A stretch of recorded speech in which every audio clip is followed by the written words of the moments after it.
I feel like we had to take matters into our own hands to find out what's going on there. Jessica Wong says her family is removing her grandmother from Tender Care Living Center. It's completely out of control. It's in crisis mode. But whatever it takes, there are lives there that still needs to be saved. One physician called in to help this past weekend went nights without sleep and tweeted her despair. What I witnessed yesterday is needing words I don't have. My brain can't rest, and I think I'm in shock. I had one nurse with me and 2 PSWs on Sunday for the wing that I was taking care of, and that's nowhere near enough, even without people being sick. We know that 40 plus or 50 plus workers are sick at Tender Care, are in isolation. But how many people are still working there is a myth.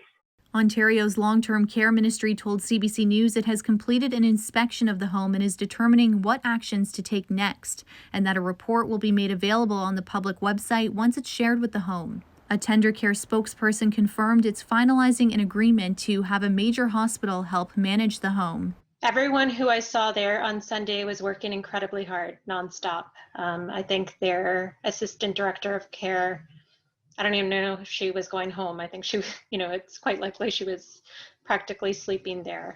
Wong says her grandma is a fighter. She held part of her wedding celebration at the care home just so her grandma could take part. Now she only wants to bring her home. We are just waiting on her next test results. As soon as we find out, hopefully she's still negative, we can take her out that same day.